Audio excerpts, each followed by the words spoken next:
Naku, nakakahiya. Kasi pupunta sana ako dyan sa Bamban at mamimigay nung ayuda ba. Ayun, tapos titingnan ko yung DSWD, chu-chu-chu. Tapos magbibigay pugay sa mayor. Hinahanap ko ngayon yung mayor.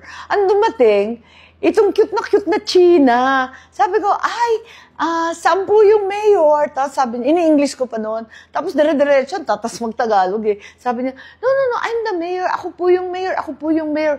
Hindi, yung totoong mayor, hindi ikaw. Alam ko, ikaw yung bossing dito kasi ang daming alalay, oh. Lahat ng fans niya, andun, nakasunod. Tapos sabi niya, hindi, ako talaga yung mayor. Sabi ko, talaga? Tapos tinatanong ko yung mga Pilipino doon. Tapos sabi nila, hindi, yan talaga yung mayor. Siya nagbibigay ng trabaho. Naku, talaga lahat sila sumusunod sa kanya. Kaya eto nga, naguguluhan ako dito sa investigasyon dahil nung una pa, nagdududa akong Pilipina siya. Pero sigurado na yung mga tao doon, talaga nabigyan niya ng trabaho, ng tulong, kung ano. Kaya lang, eto nga, imbestigahan daw natin dahil para sa akin, palibasa may karanasan ako tungkol dyan. Wala pang pangalan na Pogo.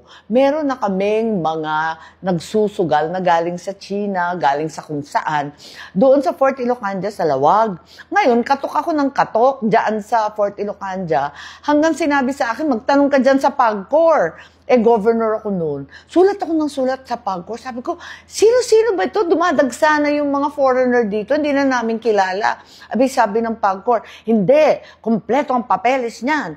Di nagmukha kaming ewan. Tapos tameme na lang. Tapos nagdadatingan yung Bureau of Immigration. Ganun din ang sabi. Kompleto daw ang working visa. Kaduda-duda naman mga itsura. Tapos nakahuli pa kami ng mga credit card scam doon sa airport. Pinalabas lang. Binaliwala kami lahat. Yung iba, natuklasan namin, may passport pa, bilib ka, pati DFA sangkot. Tapos, nung susugurin na, nung mga pulis na lokal, yung lugar, nagsilabasan yung mga bodyguard nila. Akala ko kung sino yung bodyguard na yon, mas sikat pa sa sikat, bihira, mga VIP Social Security ng PNP mulang Maynila. My goodness, talaga. Kaya, ngayon, hinahabol lahat, Bamban, Pora, kung saan-saan sa Clark, lahat ng local government. Iniisip ko na baka naman dapat yung regulatory agencies na talagang in charge, katulad ng PAGCOR, sila muna ang managot. Bakit sinisisi yung mga local government?